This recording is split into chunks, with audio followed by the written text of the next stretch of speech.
Welcome to Season 2, the official podcast of the Fish Wrapper publication.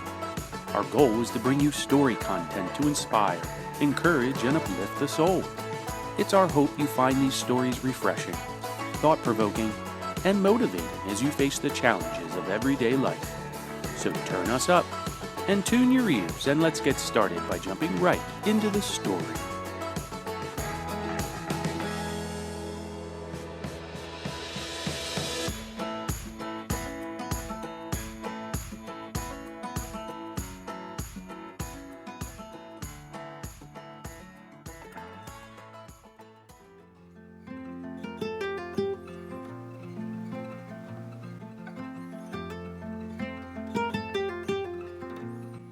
Millicent's Double by Lucy Maud Montgomery. Read by Kirsten Bayshore. When Millicent Moore and Worth Gordon met each other on the first day of the term in the entrance hall of the King Lake High School, both girls stopped short, startled. Millicent Moore had never seen Worth Gordon before, but Worth Gordon's face she had seen every day of her life, looking at her out of her own mirror. They were total strangers. But when two girls look enough alike to be twins, there is no need to be ceremonious. After the first blank stare of amazement, both laughed outright. Millicent held out her hand. "We ought to know each other right away," she said frankly. "My name is Millicent Moore, and yours is?" "Worth Gordon," responded Worth, taking the proffered hand with dancing eyes. "You actually frightened me when you came around that corner. For a moment, I had an uncanny feeling that I was a disembodied spirit looking at my own outward shape. I know now what it feels like to have a twin." "Isn't it odd that we should look so much alike?" said Millicent. "Do you suppose we can be any relation? I never heard of any relations named Gordon." Worth shook her head. "I'm quite sure we're not," she said. "I haven't any relatives except my father's stepsister, with whom I've lived ever since the death of my parents when I was a baby." "Well, you'll really have to count me as a relative after this," laughed Millicent. "I'm sure a girl who looks as much like you as I do must be at least as much relation as a step-aunt." From that moment, they were good friends, and their friendship was still further cemented by the fact that Worth found it necessary to move out of her apartment and become Millicent's roommate. Their odd likeness was the wonder of the school and occasioned no end of amusing mistakes, for all the students found it hard to distinguish between them. Seen apart, it was impossible to tell which was which except by their clothes and hairstyle. Seen together there were, of course, many minor differences which served to distinguish them. Both girls were slight, with dark brown hair, blue eyes, and fair complexions. But Millicent had more color than Worth. Even in repose, Millicent's face expressed mirth and fun. When Worth was not laughing or talking, her face was rather serious. Worth's eyes were darker, and her nose, in profile, slightly more aquiline. But still, the resemblance between them was very striking. In disposition, they were also very similar. Both were merry, fun-loving girls and fond of larks and jokes. Millicent was the more heedless, but both were impulsive and too apt to do or say anything that came into their heads without counting the cost. Late one evening, Millicent came in, her cheeks crimson after her walk in the nippy outdoor air, and tossed 2 letters on the study table. "It's a perfect evening, Worth. We had the best hike. You should have come with us instead of staying in, moping over your books." Worth smiled ruefully. "I simply had to prepare this homework for tomorrow," she said. "You see, Millie dear, There is a big difference between us in some things at least. I'm poor. I simply have to pass my exams and get a teacher's license, so I can't afford to take any chances. You're just attending high school for the sake of education alone, so you don't really have to grind as I do. I'd like to do pretty well in the exams, though, for Dad's sake, answered Millicent, throwing aside her wraps. But I don't mean to wear myself out studying just the same. Time enough for that when exam time comes. They're comfortably far off yet, but I'm in a bit of a predicament, Worth, and I don't know what to do. Here are 2 invitations for Saturday afternoon, and I simply must accept them both. Now, how can I do it? You're a marvel at mathematics, so work out that problem for me. See, here's a note from Mrs. Kirby inviting me to tea at Beechwood. She called on me soon after the term opened and invited me to tea the next week. But I had another engagement for that afternoon, so I couldn't go. Mr. Kirby is a business friend of Dad's, and they are very nice people. The other invitation is to the annual meeting of the Alpha Gammas. Now, Worth Gordon, I simply must go to that. I wouldn't miss it for anything. But I don't want to offend Mrs. Kirby, and I'm afraid I shall if I plead another engagement a second time. Mother will be fearfully annoyed at me in that case. I wish there were 2 of me, one to go to the Alpha Gammas and one to Beechwood. Worth Gordon! What's the matter? There are 2 of me. What's the use of a double if not for a quandary like this? Worth, you must go to tea at Beechwood on Saturday afternoon in my place. They'll think you are my very self. They'll never know the difference. Go and keep my place warm for me. Impossible, cried Worth. I'd never dare. They'd know there was something wrong. They wouldn't. They couldn't. None of the Kirbys have ever seen me except Mrs. Kirby, and she only for a few minutes one evening at dusk. They don't know I have a double, and they can't possibly suspect. Why, it'll be a regular lark, the best little joke ever. And you'll oblige me immensely besides. Worthy, please. Worth did not consent all at once, but the idea rather appealed to her for its daring and excitement. It would be a lark. Just at that time, Worth did not see it in any other light. Besides, she wanted to oblige Millicent, who coaxed vehemently. Finally, Worth yielded and promised Millicent that she would go to Beechwood in her place. "You darling," said Millicent emphatically, flying to her table to write acceptances of both invitations.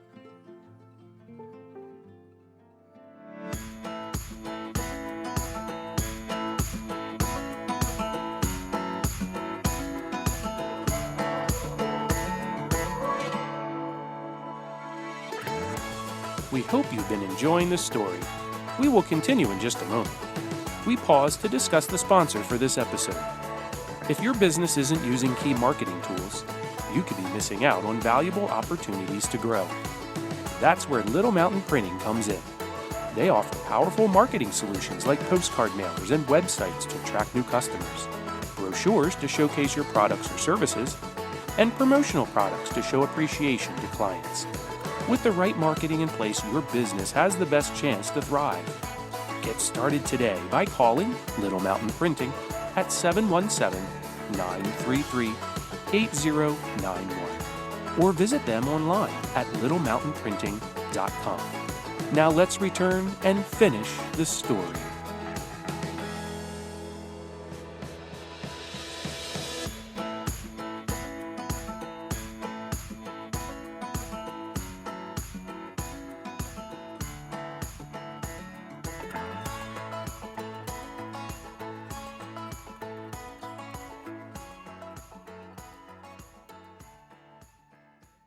Saturday afternoon, Worth got ready to keep Millicent's engagement.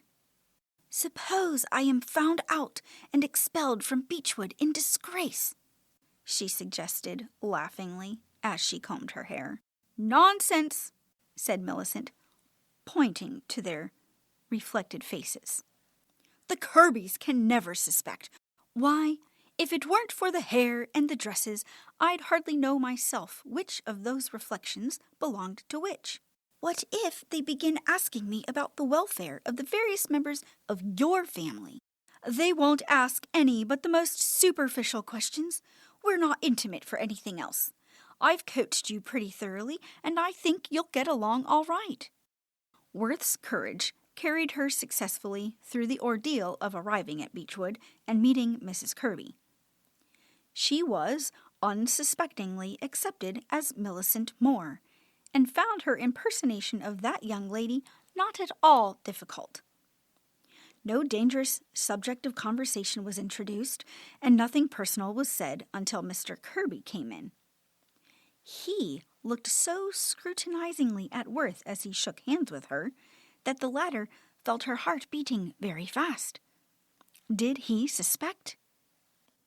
"Upon my word, Miss Moore," he said genially, "you gave me quite a start at first. You are very like what a half-sister of mine used to be when a girl long ago. Of course, the resemblance must be quite accidental." Of course, said Worth, without any very clear sense of what she was saying. Her face was uncomfortably flushed, and she was glad when tea was announced. As nothing more of an embarrassing nature was said, Worth soon recovered her self-possession and was able to enter into the conversation. She liked the Kirbys. Still, under her enjoyment, she was conscious of a strange, disagreeable feeling that deepened as the evening wore on. It was not fear. She was not at all afraid of betraying herself now. It had been even easier than she had expected. Then, what was it? Suddenly, Worth flushed again. She knew now it was shame. She was a guest in that house as an impostor. What she had done seemed no longer a mere joke. What would her host and hostess say if they knew? That they would never know made no difference. She herself could not forget it, and her realization of the baseness of the deception grew stronger under Mrs. Kirby's cordial kindness. Worth never forgot that evening. She compelled herself to chat as brightly as possible, but under it all was that miserable consciousness of falsehood deepening every instant. She was thankful when the time came to leave. "You must come up often, Miss Moore," said Mrs. Kirby. "Look upon Beechwood as a second home while you are in Kinglake. We have no daughter of our own, so we make a hobby of cultivating other people's." When Millicent returned home from the Alpha Gamma meeting, she found Worth in their room, looking soberly at the mirror. Something in her chum's expression alarmed her. "Worth, what is it? Did they suspect?" "No," said Worth slowly. "They never suspected. They think I am what I pretended to be, Millicent Moore. But I wish I'd never gone to Beechwood, Millie. It wasn't right. It was mean and wrong. It was acting a lie. I can't tell you how ashamed I felt when I realized that." "Nonsense," said Millicent, looking rather sober nevertheless. "No harm was done. It's only a good joke, Worth." "Yes, harm has been done. I've done harm to myself.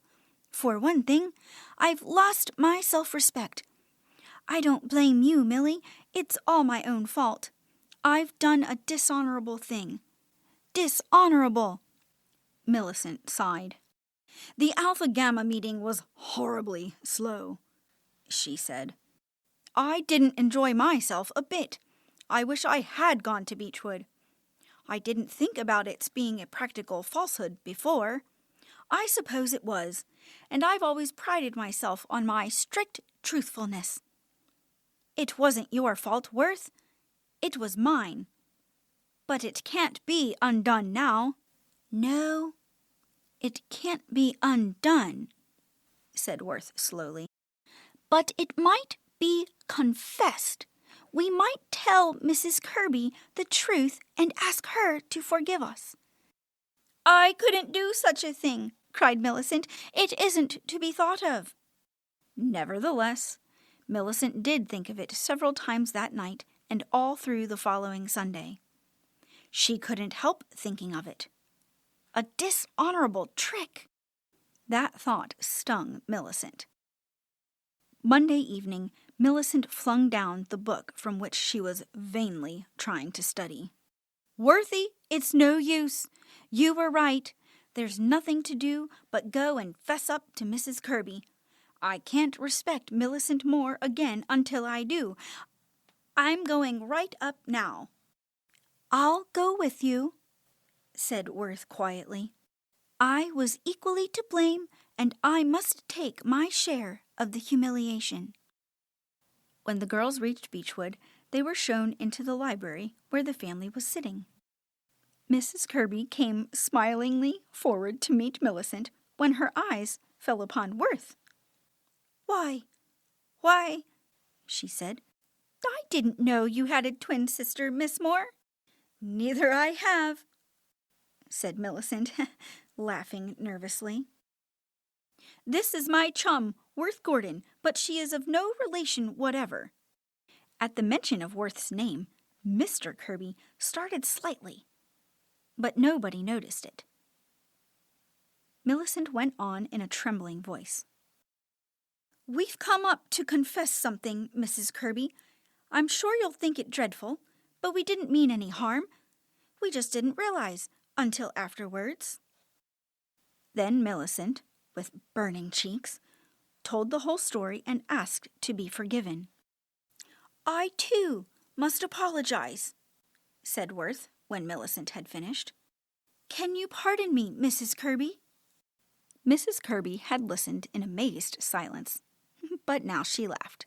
Certainly, she said. I don't suppose it was altogether right for you girls to play such a trick on anybody.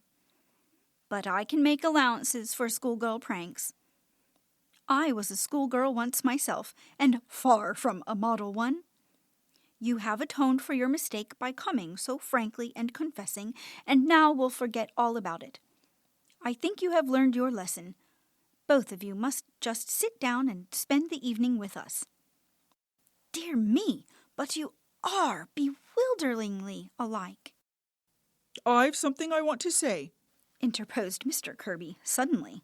You say your name is Worth Gordon, he added, turning to Worth. May I ask what your mother's name was? Worth Mowbray, answered Worth. I was sure of it, said Mr. Kirby triumphantly, when I heard Miss Moore mention your name. Your mother was my half-sister, and you are my niece. Everybody exclaimed, and for a few moments they all talked and questioned together. Then Mr. Kirby explained fully. I was born on a farm up country. My mother was a widow when she married my father, and she had one daughter, Worth Mowbray, 5 years older than myself.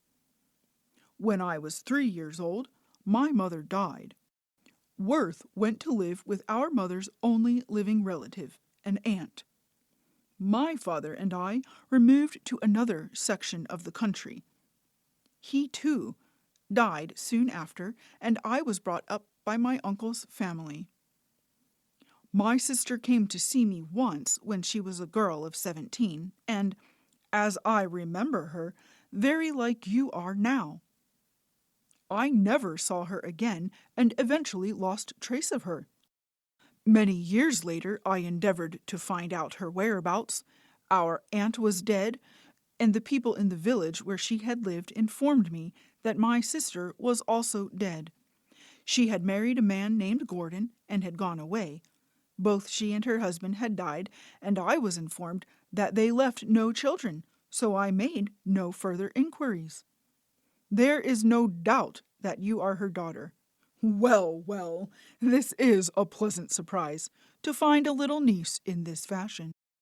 It was a pleasant surprise to Worth, too, who had thought herself all alone in the world and had felt her loneliness keenly.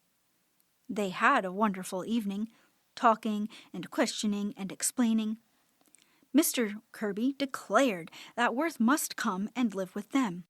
We have no daughter, he said. You must come to us in the place of one, Worth. Mrs. Kirby seconded this with a cordiality that won Worth's affection at once. The girl felt almost bewildered by her happiness.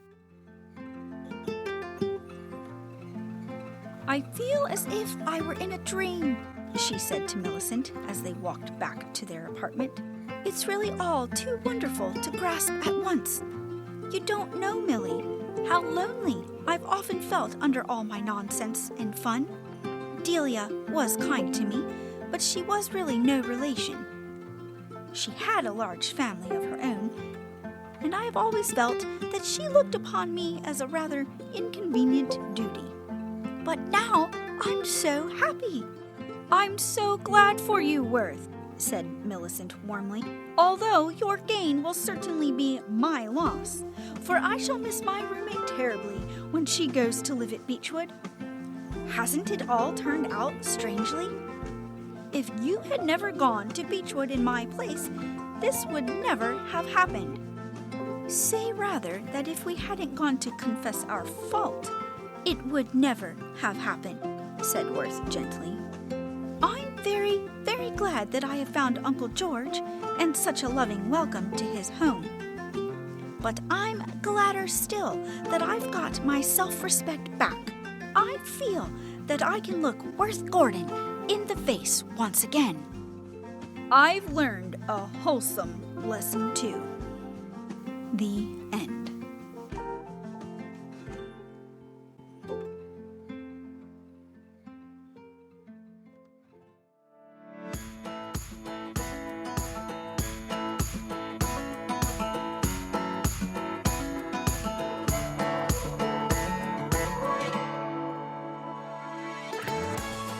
We hope you enjoyed this story and will join us again soon when we unravel another adventure from the pages of The Fish Wrapper.